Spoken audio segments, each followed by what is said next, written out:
nothing that stirs the blood more for sports lovers than aggressive competition, and the Castrol had the makings of a battle royal. Ari Vartinen from Finland, Greg Carr, the local from Canberra, who hadn't been beaten in this event for 5 years, Jim Donald, the Kiwi champion, Colin Bond, Australian rally champion 3 times over, and Australia's man of the moment in motorsport, Peter Brock. These were the leading contenders, but a field of 45 drivers were following in their dust.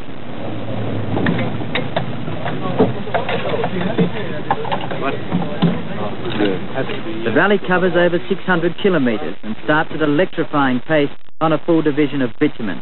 The navigator for Ari Vartinen, Englishman David Richards, claims the bitumen will make it an even more demanding contest for both man and machine. But I think it'll tend to level things up a little bit, because you've got the gravel stage is just quite tricky, and I think the asphalt, some of the racing drivers, I noticed here you've got a couple of your very good Australian racing drivers entered on the rally. I think it'll give them a better chance.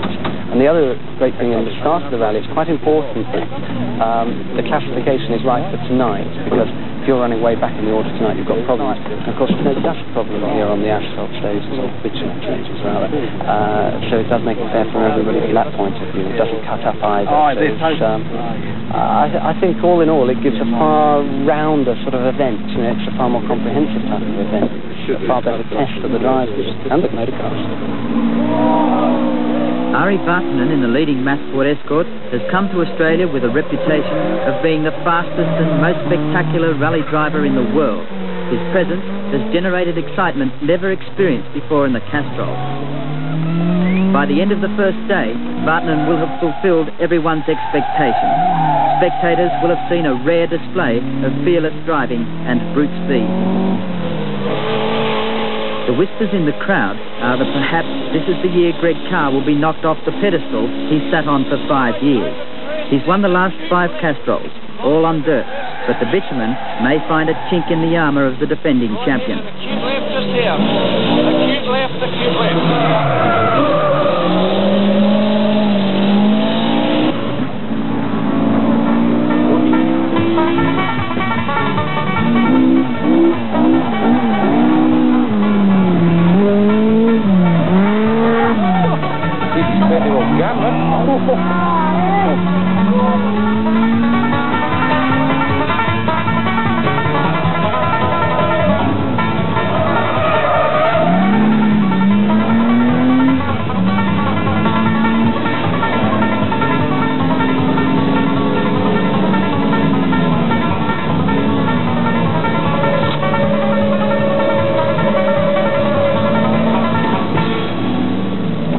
Team was the most experienced in the event, and Greg Carr was enjoying the challenge of a different surface. Well, I still enjoy it, but there's more fun in it now with the winning, or the trying to win anyway. That's sort of the satisfying thing. I still enjoy just going around and sliding around in the car and controlling the car, but having top competitors to compete against is what I consider the most enjoyable part of rallying for me, and that's why I'm very pleased that Ari Vartinen could have come out to this rally and just give me something to aim at. I just hope we can get more people of his standard to come out to all our rallies in Australia. Colin Bond's co-driver, John Dawson-Damer, is one of the enigmas of motorsport in Australia. He explains what motivates a navigator. Is it just the speed that gives him a thrill? No, I don't think there is in that, but sitting next to Colin Bond is something quite different. Very little chit-chat in the car, very few comments from him, and no swear words, and if something catches him by surprise, he just has this natural ability to be able to walk over it and get himself out of it and not run into trouble. We've seen some incredible skid marks around, second time round, but he just handles things in such a natural way that that's what the joy is. And sometimes it's hard to concentrate when you start enjoying the driver. Suddenly there the turn comes up and you missed it.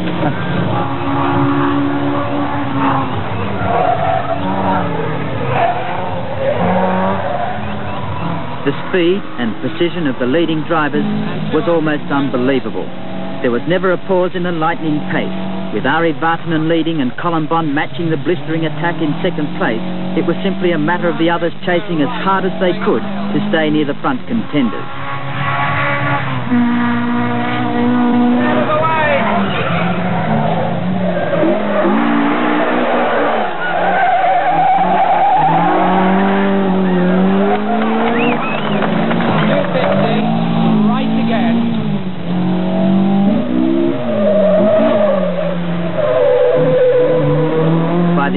First Division on bitumen, Barton had won 6 stages. Colin Bond finished on top in 4, and Greg Carr won 3.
Larry, the First Division down, most of it on bitumen. How'd you find it? Well, I found it very hot, interesting. Competition is quite hard. The locals, Greg and Colin Bond, are very fast indeed, so giving a hard time. You're feeling a bit of pressure from those two drivers? Yeah, definitely. You know, they don't let me to relax. No way. No, you know, I'm hardly in front of them. And how do you feel about the lead that you have, about 12 or 15 seconds going into the night division? Well, it's at least give me one advantage that I can be number 1 on the road, but nothing else. It's one puncture and we lose 2 minutes or 3 minutes, so 12 seconds is nothing.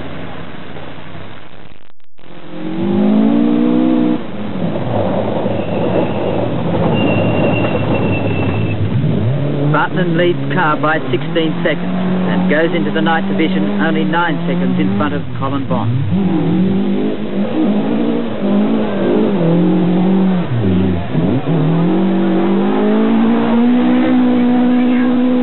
The forests are normally quiet at night, but once a year they come to life, fueled by the roar of engines and the cheers of thousands gathered at their favourite vantage point.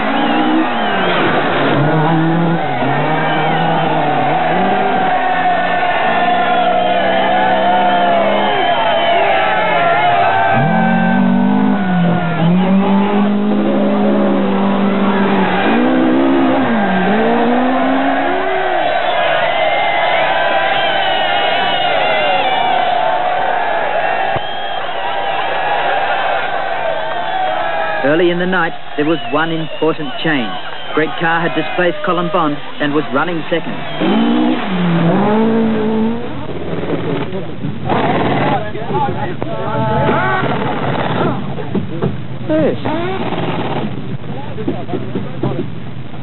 Rallying is in the blood of the drivers, win or lose. But there's one very real difference between rallying and all other forms of motorsport.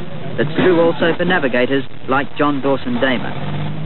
It differs from motorsport in that it's still a sport, and all the competitors get on very well together. And there's no problem about asking other people their times, and they'll tell you, or having a good old giggle when there's a delay or a hold-up on the rally somewhere. And there's none of this sort of don't talk to the opposition that you get in motorsport to some extent. So to that extent, it's probably still sticking closest to sport of anything that exists at the moment. Yeah, that sounds pretty good for puncher. Yeah. Persistence, aren't they? What to do is in case he holds back, right? No, we won't. He's looking for you. No, we'll keep going for 3. Good. Behind. About 3 gears.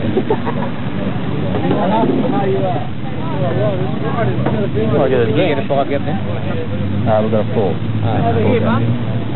The familiar red and white colours of Peter Brock and Noel Richards have shown great consistency, even though driving a less competitive car. Brock is Australia's most popular all-round driver, and for him, the rally is a chance to unwind from the high-powered circuit racing and test his Commodore against the power of the Escort. Yeah, I see all the roads are all like that. I'm astonished. Got better towards the end. I didn't know whether it was the road improving or whether it was you were starting to drive a straighter line on it. The road's improved. Because it got away from that powdery, mulchy sort of stuff, you know. That's where there's absolutely no drive. Hello. Here we go. Bathurst pit stop.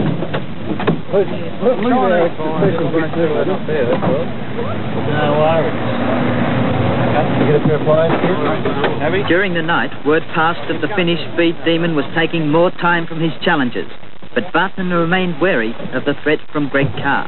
Well, you know, I always find it nice to be leading, so it's a nice feeling, but, you know, the rally it's not halfway through yet, nowhere near, so it's a long way to go. The most outstanding thing about your driving so far is that you're continually taking time off Greg, who is renowned for knowing these forests so well. What do you put that down to? Just better driving skill, or? Well, it may be his, you know, so-called Friday afternoon or Monday when you don't do a very good job. But I think he's still doing very well, but just, you know, it goes this way. One day you are faster, next day the other one is faster.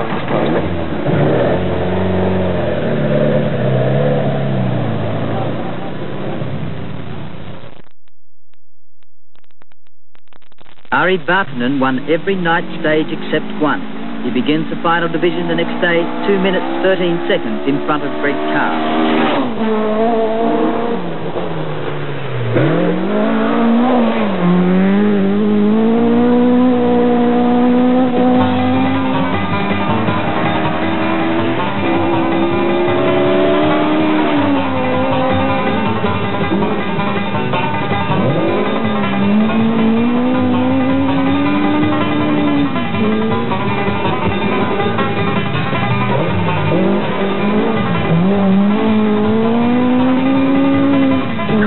Was third, and Hugh Bell, the Victorian privateer, had pushed his Datsun 1600 into fourth position.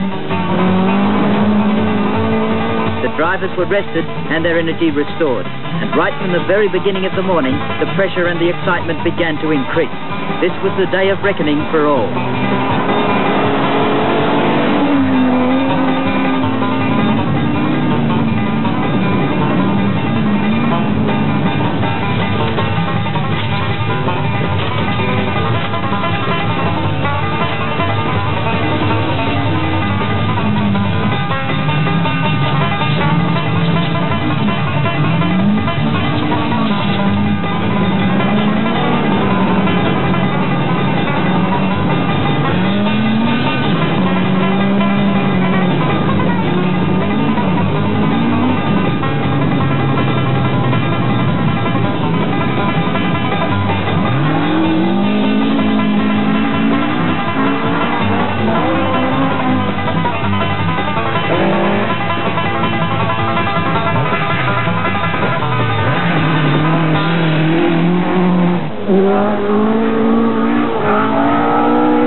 If top rally teams survive, it's usually because of the trust between driver and navigator, as Karen Richards explained.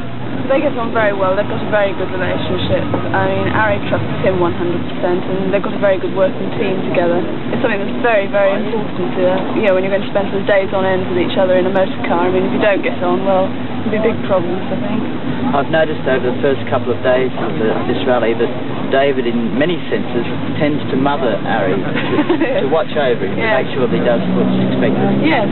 Well, I think that's the co-driver's job, really. I mean, perhaps not quite to the point of mothering, but to making sure that he's there on time and that he's got everything he needs, so that all that the driver's got to worry about is getting in the car and driving. The co-driver's job is to sort him out and make sure everything's smooth and that he has nothing else to worry about.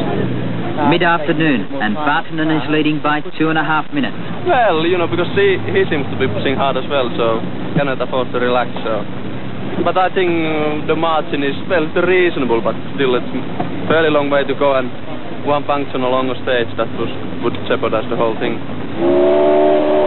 Vartanen and Carr have spread-eagled the field. Vartanen has won 4 of the final day stages and Carr 3. The pace is frightening. Both teams are going through tyres at an unbelievable rate. The pressure is mounting at every corner, and at this point, Vartanen rolls.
Vartanen has been bent and bruised, and for him now it's a case of go for broke.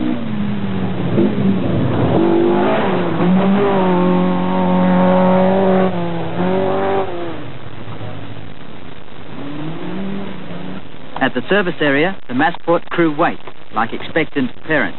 Vartanen drives so close to the limit, there's always the possibility of a major mishap. Unfortunately for them, it's happened, and Vartanen isn't too pleased with himself.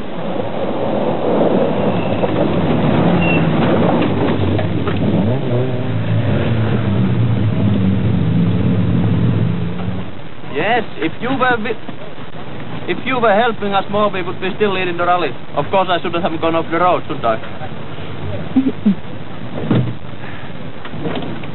What group?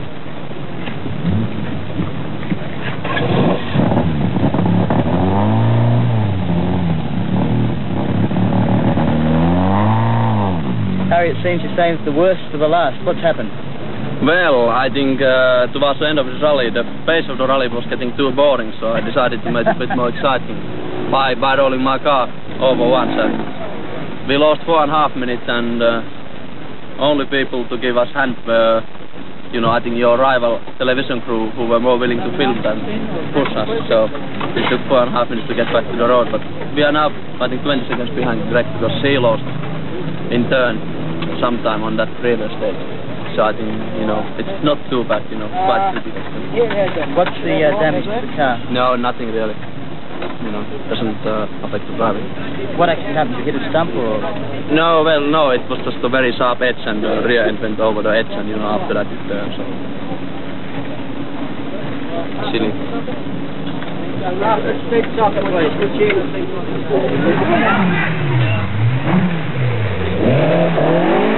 Even this close to home, Greg Carr can't relax because Vartanen is catching up time.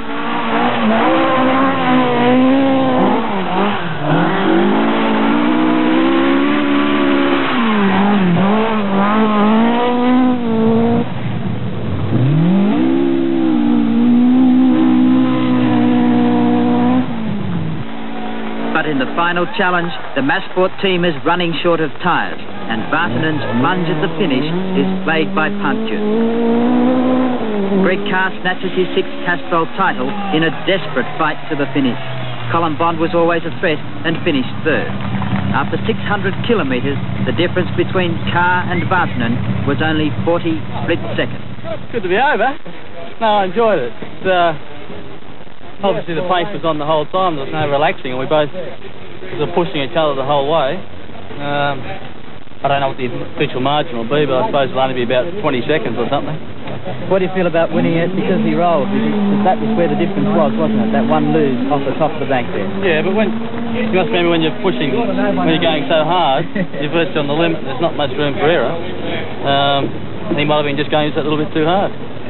And he had quite a few flat tyres today, and I think that's much the same sort of story. You know, you've got to go hard, but try and sort of keep your tyres intact and, you know, read the road right and that sort of thing. Well, full credit to you and congratulations on your 6th win, and to Fred.